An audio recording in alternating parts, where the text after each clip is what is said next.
Okay, this is Jim Tavija, and I'm going to go over a couple of really nice albums that you can listen to during these very, very troubling times that I think you'll really enjoy.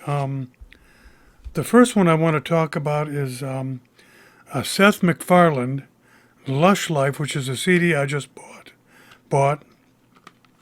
Of course, he is the creator and the voices of The Family Guy, The Simpsons, and a number of other programs, but he is also a very, very talented musician, and he's a very good singer.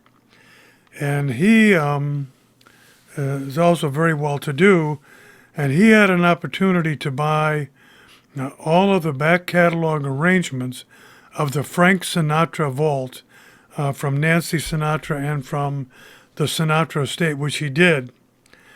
And he went through boxes and boxes and boxes of arrangements to find a bunch of songs that Frank Sinatra recorded, but never put them on any CD or LP that he put out.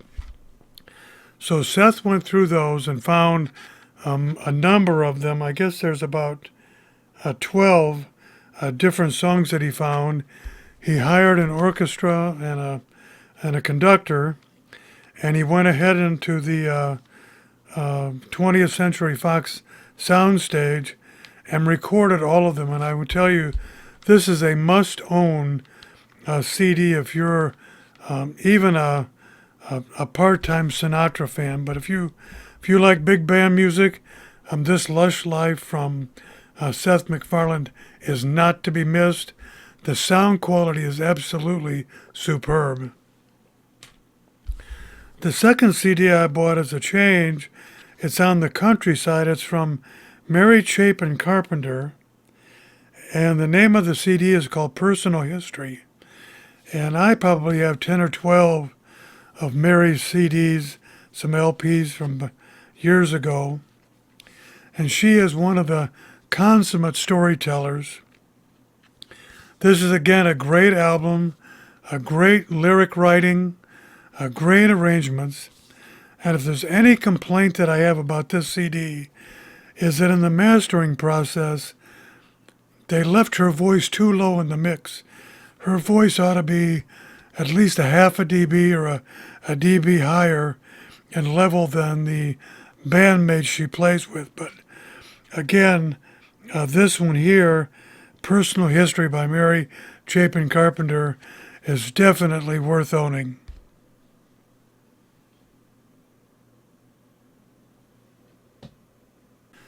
Okay, the next two music pieces I'm going to talk about.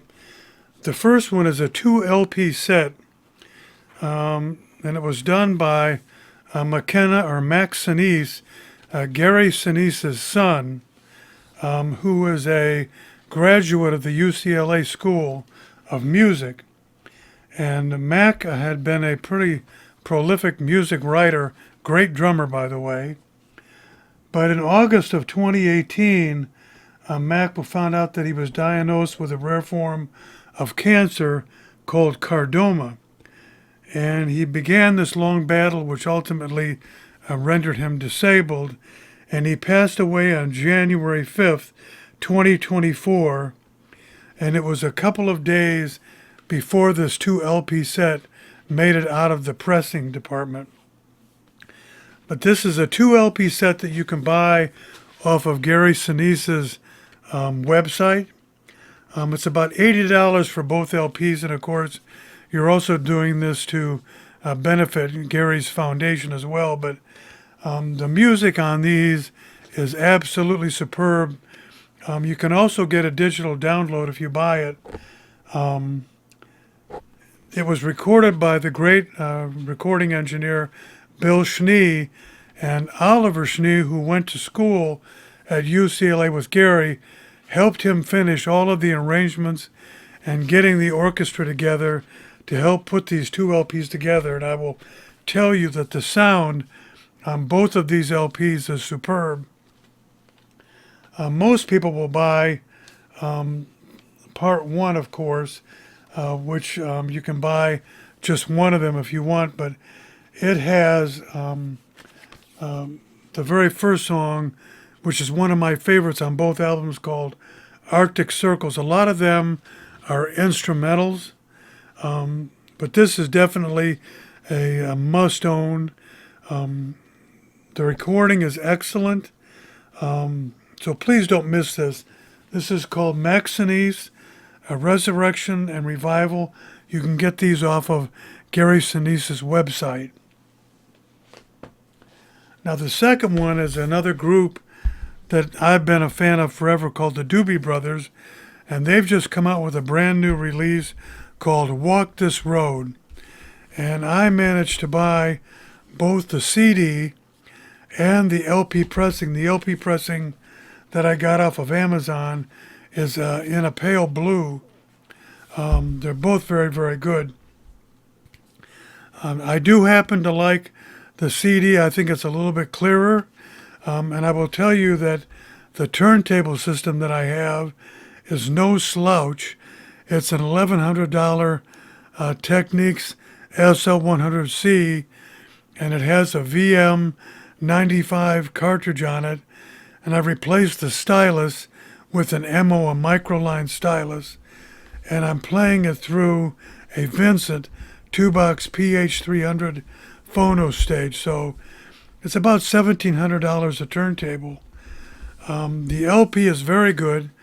And I will tell you, one of the things that I had to do is all of these LPs had a little bit of residual mold release on them from the pressings.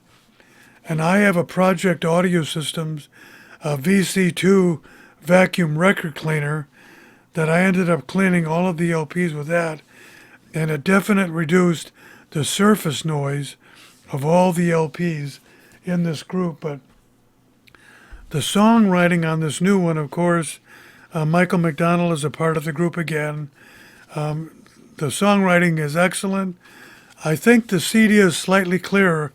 On all of my disc spinners, I have a Topping D50 outboard DAX, which is state of the art, and it just sounds a little bit crisper, a little bit cleaner, but the LP is definitely worth owning. So if you're a music fan, that'll give you 4 albums of which you can try and kind of raise your spirits during these troubling times.